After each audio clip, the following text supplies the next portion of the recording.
अतीक अहमद एक ऐसा नेता, एक ऐसा नाम जिसने जुर्म की दुनिया में जब कदम रखा उसके बाद उसने मुड़कर कभी नहीं देखा। दुनिया का सबसे बड़ा लोकतंत्र है भारत, जहां जनता खुद अपने नुमाइंदे चुनती है। ये माना जाता है कि जनता के ये प्रतिनिधि जनता के हित में और जनता के लिए काम करेंगे, लेकिन इस बार जनता ने जिस प्रतिनिधियों को चुना है वे आवाम की आवाज़ नहीं बनते, बल्कि आवाम की आवाज़ दबाने का काम शुरू कर देते हैं। कानून को अपने हाथ में लेने से भी नेताओं को परहेज नहीं होता। अतीक अहमद ऐसे ही सफ़ेद पेशों में से एक हैं। इलाहाबाद में अतीक अहमद का बचपन बीता। 80 का दशक, संगम नगरी प्रयागराज यानी कि उस वक्त का इलाहाबाद, जो अपनी पवित्रता और धर्म कर्म के लिए मशहूर था। लेकिन धर्म कर्म से अलग भी इलाहाबाद में एक अलग दुनिया बसती थी, और ये दुनिया थी अपराध की। इस पवित्र नगरी में चांद बाबा नाम से कुख्यात बदमाश खौफ इस कदर फैला हुआ था कि लोग रात में बाहर निकलने से भी डरते थे। पुलिस के लिए चांद बाबा डर का दूसरा नाम था, इसलिए उसके गिरवान में हाथ डालने से पुलिस वाले हमेशा परहेज करते थे। लेकिन कोई ऐसा भी था जो देख रहा था चांद बाबा को हराने के सपने। तांगे पर बैठकर इलाहाबाद की सड़कों पर निकलता छोटी सी उम्र का एक लड़का मन ही मन ये ठान चुका था कि चांद बाबा को हराकर इलाहाबाद का डॉन बनना है। ये लड़का कोई और नहीं था, बाहुबली विधायक अतीक अहमद था, जिसने एक वक्त में पूरे राज्य की पुलिस भी घबराती थी। अतीक अहमद की कहानी शुरू होती है इलाहाबाद के इन्हीं गलियों से। इलाहाबाद का चकिया इलाका। साल 1962 में एक तांगे वाले के परिवार में सबसे बड़े बेटे के रूप में जन्म हुआ। एक लड़के का नाम रखा गया अतीक अहमद। पिता इलाहाबाद की सड़कों पर तांगा चलाते थे और परिवार का पेट भरते थे। अतीक के बाद उसके और भाई बहन भी हुए। परिवार बढ़ने लगा और साथ में बढ़ने लगी गरीबी। जैसे जैसे अतीक बड़ा होने लगा, घर की गरीबी उसके दिमाग पर असर डालने लगी। वह सपने देखने लगा अमीर बनने के। पिता ने बच्चों को जैसे तैसे पढ़ाई के लिए स्कूल भेजा, लेकिन अतीक का मन तो कहीं और था। वो पढ़ाई से जी चुराने लगा, वो सपने देखने लगा पैसों कमाने के। अतीक को जल्द से जल्द अमीर बनना था। 10वीं क्लास में फेल होने के बाद उसने पढ़ाई छोड़ दी और गुंडागर्दी में लग गया। उसका मकसद था इलाके के सबसे बड़े माफिया चांद बाबा को हराना। वो चांद बाबा जिसका उस समय तक इलाहाबाद में एक छत्र राज हुआ करता था। चांद बाबा के आतंक से कई गुंडे मवाली परेशान थे। जैसे कि अतीक अहमद सामने आया, उसने सबसे चांद बाबा के खिलाफ अतीक का साथ देना शुरू कर दिया। बड़ी ही तेजी से प्रयागराज में चांद बाबा के अलावा भी एक नाम गूंज सुनाई देने लगा। वो नाम था चकिया के तांगे वाले के बेटे का, अतीक अहमद का। अतीक अहमद पैसे कमाने के लिए पूरे शहर भर में रंगदारी वसूलने लगा। महज 17 साल की उम्र में अतीक अहमद पर हत्या का आरोप लगा, लेकिन ये सब उसके हौसले पस्त नहीं करते थे, बल्कि बढ़ा रहे थे। चांद बाबा गैंग से अक्सर अतीक अहमद गैंग से झगड़े की खबरें आने लगी। धीरे धीरे चांद बाबा का रुतबा कम होने लगा था, अतीक अहमद का बढ़ रहा था। इलाहाबाद में इस नए गैंगस्टर की नज़र सिर्फ इलाहाबाद तक ही सीमित नहीं थी, बल्कि ये पूरे राज्य में अपने आतंक का राज कायम करने का था। ये सिलसिला जारी रहा।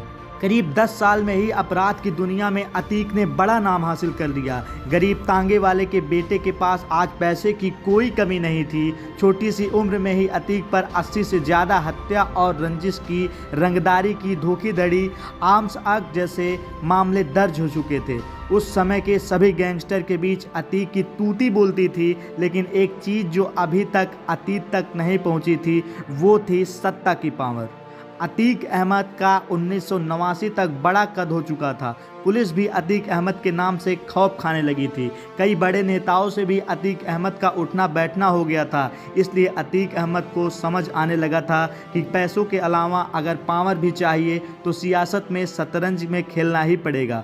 1989 में अतीक अहमद ने निर्दलीय उम्मीदवार के रूप में इलाहाबाद से पहला चुनाव लड़ा। दूसरी तरफ चांद बाबा भी चुनाव संग्राम में थे और अब अतीक अहमद नेताजी के नाम से जाने जाना लगा।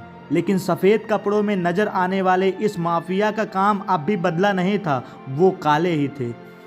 2004 में जब अतीक अहमद ने फूलपुर से सांसद के लिए चुनाव लड़ा तो उसकी इलाहाबाद की परंपरागत सीट खाली हो गई। अतीक ने अपने भाई अशरफ को यहां से चुनाव लड़वाया, लेकिन अशरफ चुनाव में हार गए। बीएसपी नेता राजू पाल ने अशरफ को मात दी और ये बात अतीक अहमद को पसंद नहीं आई। राजू पाल की चुनाव जीते अभी कुछ ही महीने बीते थे कि उनकी हत्या करवा दी गई। राजू पाल के काफिले पर अतीक अहमद गैर ने जोरदार फायरिंग की और राजू पाल पर 19 गोलियों से उनका सीना छलनी कर दिया। सिर्फ 10 दिन पहले ही राजू पाल की शादी हुई थी, लेकिन अतीक अहमद को राजनीति में चैलेंज करना राजू पाल के लिए मौत का सबक बन चुका था। राजू पाल की पत्नी पूजा ने अतीक अहमद पर उसके भाई के खिलाफ मामला दर्ज करवाया। उस वक्त राज्य में समाजवादी पार्टी की ही सरकार थी। अतीक अहमद पर कोई कार्रवाई नहीं हुई। अगली बार चुनाव में अतीक अहमद अपने भाई अशरफ को जीत दिलवाने में कामयाब हो गया, लेकिन 2007 में बड़ा बदलाव हुआ। उत्तर प्रदेश में मायावती की सरकार बनी और फिर शुरू हुआ अतीक अहमद और उनके गैंग के बुरे दिन का समय।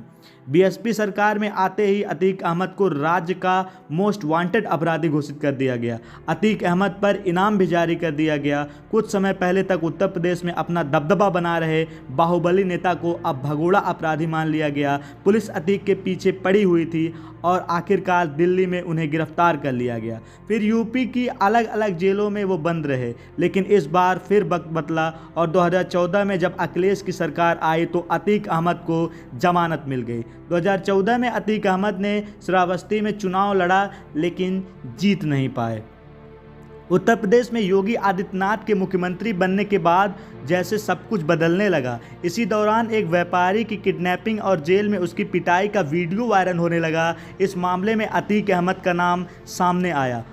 फिर गिरफ्तारी हुई। सुप्रीम कोर्ट आदेश पर उत्तर प्रदेश से बाहर उन्हें गुजरात की साबरमती जेल में भेज दिया गया और तब से इलाहाबाद के इस बाहुबली नेता को गुजरात की साबरमती जेल में बंद रखा गया। अतीक अहमद के परिवार के 2 और लोग भी जेल में हैं। अतीक के भाई अशरफ बरेली में बंद हैं। इनकी छोटी बेटी नैनी जेल में सलाखों के पीछे हैं। अतीक अहमद के बड़े बेटे का अभी कुछ समय पहले गिरफ्तार कर लिया गया है। अतीक के परिवार के अलावा उनके सारे गुर्गों को भी जेल भेज दिया गया है।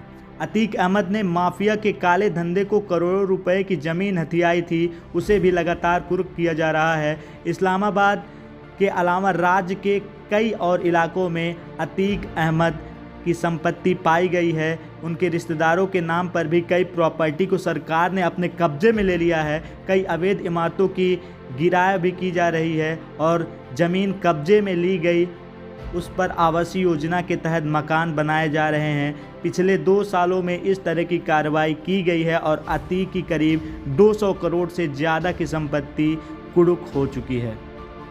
Bureau report, unit India news.